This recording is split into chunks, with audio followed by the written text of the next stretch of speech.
First of all, it's awesome to actually be here and see a live audience. This is really cool. This is like the first time I've been on a plane for 2.5 years, so it's fun to see people in real person. If you do get a chance to come visit us at LBL, you know, we do world-class science with a world-class view. So this is our synchrotron at the ALS. You can see the nice view of the Bay Area. So it is pretty spectacular to look at. So I am a staff scientist at ALS where I run the infrared program. And it's my turn to sort of give my take on synchrotron radiation, how we apply that to s-SNOM. So let's do that. So synchrotrons they're actually made and to produce X-ray light, right? So that's why they're around. But it turns out that the dipole magnets, so these bend magnets to bend the electrons, they produce broadband radiation spanning from, you know, X-rays down to the terahertz. And so we can take advantage of that. And these are just showing some, you know, flux and brightness curves. Whoops, so I moved that too. Let's go back. And the key thing is the brightness, right? So the brightness allows us to focus the light to a very small spot. And comparing that to like your standard glow bar source that you would have in a sort of commercial FTIR instrument in your lab, we're about 1,000 times brighter than that. So that allows us to really focus down to a diffraction limit with high signal noise without using any flux limiting apertures. Okay. All right, so this then, you know, we're going to use that brightness to do s-SNOM. And so this is sort of the same picture you'll see probably in everyone's talk throughout this, using an asymmetric Michelson interferometer to do nano-FTIR. The big difference is, of course, is that we have a synchrotron as our light source.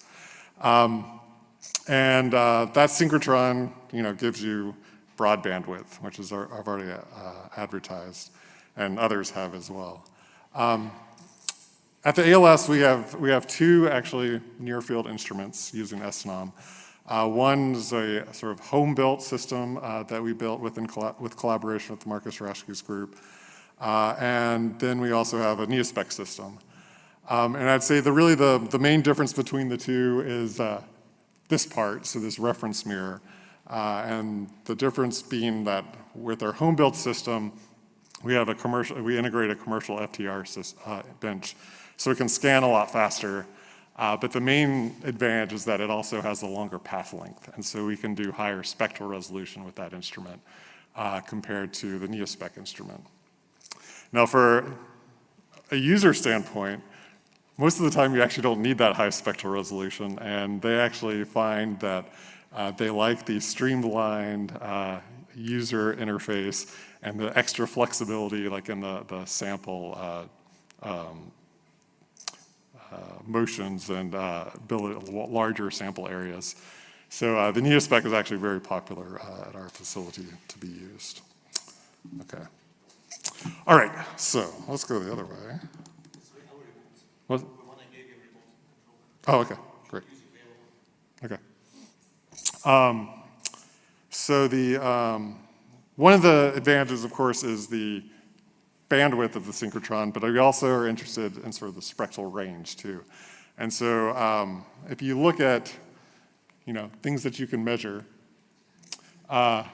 we have sort of molecular features, really primarily in the mid-infrared. We have the sort of fingerprint region, and you can get up to like some CH stretches in higher frequency range. But if you push down to sort of the lower frequency range, you get a lot of so phonon modes and a lot of other quantum materials properties that you can measure. And so that's one area that we've been really pushing on at the ALS, is to get to these lower frequencies. Because there's just not a lot of laser sources in that range that you can do spectroscopy with. Of course, it turns out there's not a lot of detectors that you can use in this range too, and so that's the challenge that we've been working on. And the trick is you want to have the spectral range, you want to have the sensitivity, and then you also need to have the speed that's fast enough to respond to the tip tapping amplitude. But right now, we use this copper-doped germanium detector very routinely, and we get down to about 330 wave numbers, 30 microns. And so that's like a really standard part of our system now. The other cool thing about being at Synchrotron is, of course, the users. And I mean, Reiner's already mentioned that there's a huge amount of applications to s-SNOM, and I feel like at Synchrotron, this is where we're actually really expanding these applications a lot. And so we've been doing this for about 8 years now, and I like to say we do everything from measuring samples from deep Earth all the way to deep space and everything in between. So we've looked at rocks, shale, we've looked at lunar materials, meteorites. We have some biological samples like collagen and bacteria, and then a whole slew of materials as well as various properties of materials. One thing I did want to highlight was that we started looking at liquid interfaces recently, and one of my, a joint postdoc in my group will be giving a talk on this Friday, so I won't steal his thunder. And what I did promise, though, to talk about was some anisotropy measurements. And so I'm going to focus really on this molecular orientation in polaritons. All right. So let's talk about sapphire. So sapphire is if you cut it the right way and orient it, so you get a very, so M-cut sapphire is anisotropic and in plane. And so what that means is if you do like a far field measurement of it, take a reflectance spectrum, as you rotate and you shine polarized light on it, as you rotate the sample, you're going to get different response in plane. You do that same thing in the same experiment in s-SNOM, and that's what I've done here. And you get almost the exact same thing, right? You get like no change depending on the angle, right? And that's because s-SNOM is really measuring, out of plane modes. And that's due to the antenna-like property of the tip. You're strongly polarizing the electric field vertically out of plane. And we shine in polarized light that's perpendicular to plane, parallel to the tip axis, to really excite this tip resonance. And so you get this strong out-of-plane sensitivity. And so, here we don't see any sensitivity really in the in-plane. And this is either, depending on your perspective, this is actually either an advantage or a curse. And I'd say it's a curse when you're looking at, unknown materials, you're trying to identify what's there. Then what that means is you might see, for a given molecule, depending on how the dipole moments of those vibrational modes are, you might get really strong vibrational modes and, for instance, like a C-double bond O mode that's pointing out of plane.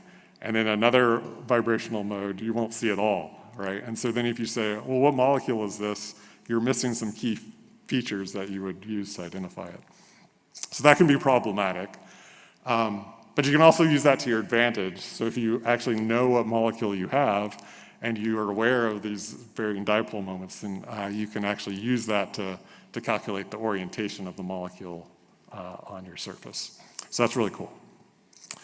But in this case, we do want to measure some in-plane vibrational or in-plane anisotropy. And so what we have done, so this is actually work by Ziheng Yao, who's a graduate fellowship that spent some time at the ALS, and he's actually in Ming-Kun Liu's group, which you'll hear from just a little bit later. And so what they did was they put basically fabricated a gold disc onto the sapphire. And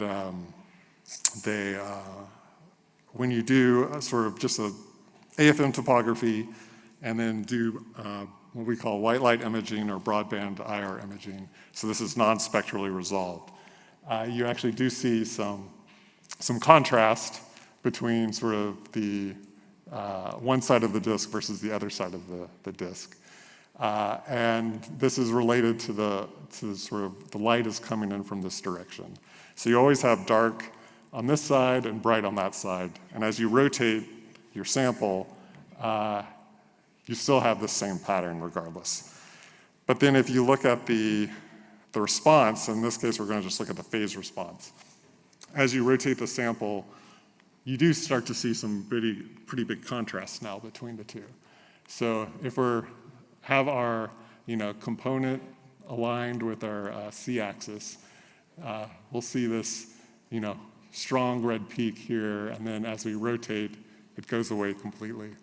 And then you can look at this for the other features as well. They'll get larger or smaller depending on which feature you're looking at.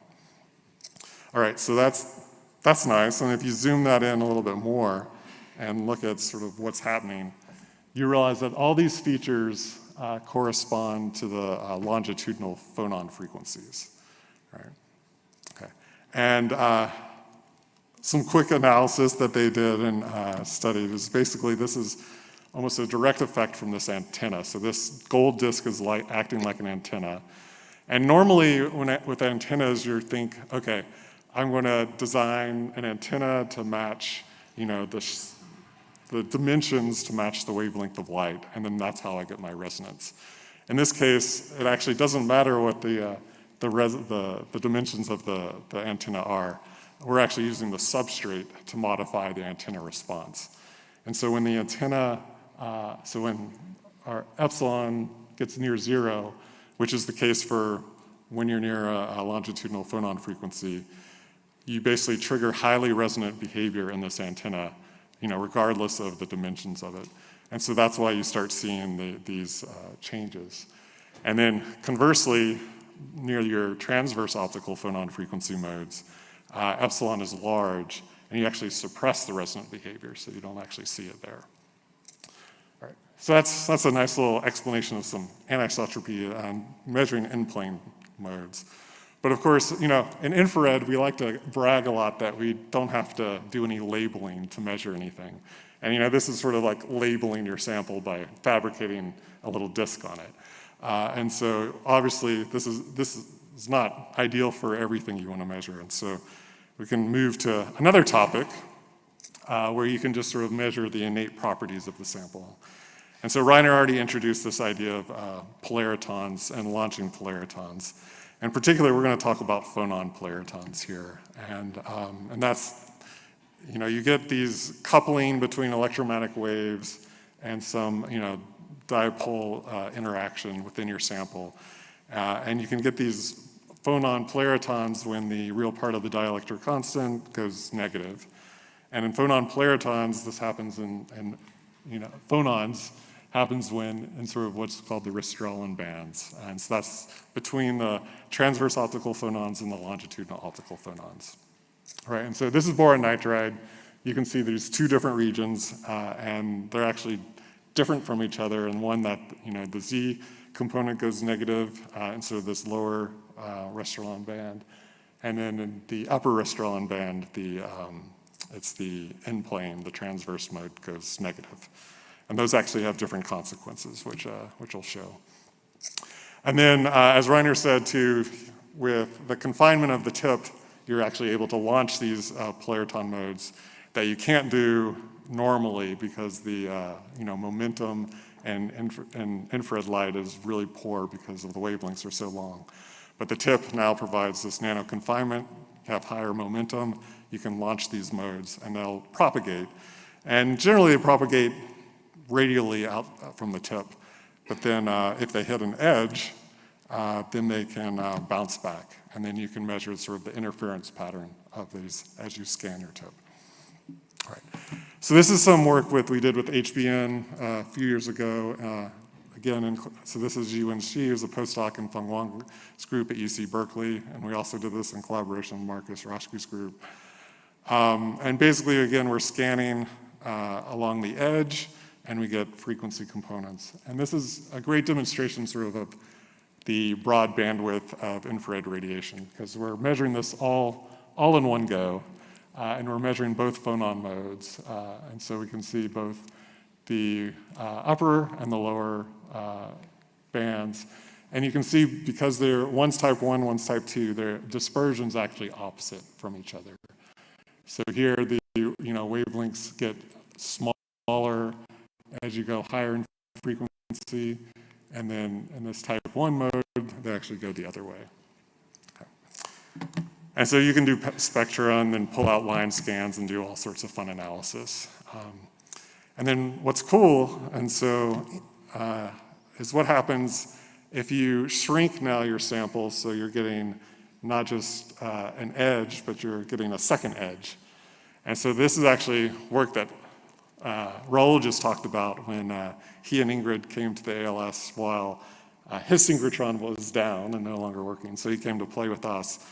And we're able to then look at this tin oxide nanobelts. And the idea is, again, to really see what happens when you start to confine these edges. And of course, he already gave away the punchline, which is that you see the nice cavity modes. And so this is basically acting like a Fabry-Perot resonator that you get bouncing back and forth. And it really has a complete, optical analog that you would get just with normal optics. And so now, but we're doing this with polaritons, and we're doing this at, very sub-wavelength light. So that's really, really cool. All right, so then let's go one step further. So tin oxide, still, in its case, it's isotropic in plane, anisotropic out of plane. But now we're going to go to a different material, and that's molybdenum oxide. And here it's just crazy, right? So it's completely anisotropic, all different directions, right? And then the structure is also a little bit more complicated, and so you get more phonon modes. And so in our sort of spectral region of interest, there's actually 4 different regions that we can look at.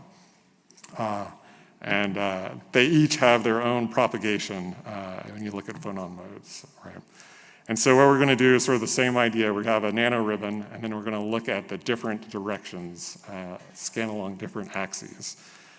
And so if we do that and do one axis, you can get this beautiful image. And so this is the long axis of this nano ribbon. And you can see we have our Fabry-Perot pattern sort of in this red region here, and then also in the yellow regions as well. And then if you scan the short axis, you get a different pattern.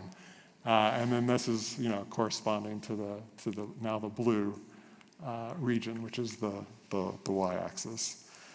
And then the cool thing is that then if we do high spectral resolution scans and really zoom into this one area, we're really getting some really sharp features here that we can't see, that we would not be able to see with sort of our normal techniques. And we can step that forward a little bit more. We have some simulations that are just gorgeous. But just want to highlight here that we're seeing, if you look at the spectra of this range, these are like less than a wave number in full width half max, which really has some really high Q factors. And so now we're talking about, this is now have high enough quality to start thinking about this as like a resonator where you're having standing waves and really building up some strong fields in that range.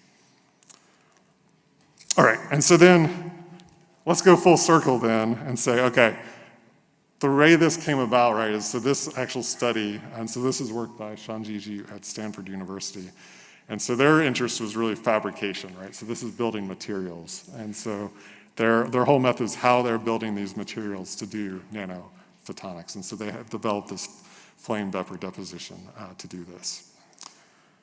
All right, so I think I will stop there and just really acknowledge a few people. So again, I'd already mentioned that a lot of our early work in doing synchrotron infrared nanospectroscopy was in collaboration with Marcus Rasky's group at University of Colorado Boulder. He's the next speaker, so that's a great introduction for him. You've already heard from some of our users. Raul is, of course, a great collaborator. And then Min-Kun Liu's also next in this section, too, so you get to hear from him as well. And then finally, just say that we are a user program, and so please, if you're interested, let us know. And we, the advantage of doing things that a synchrotron is, it's free, right? So you can just write a proposal and then come use all the equipment for free. And so we both have far field measurements, and then we have these two near field instruments that we can use. And with that, thank you.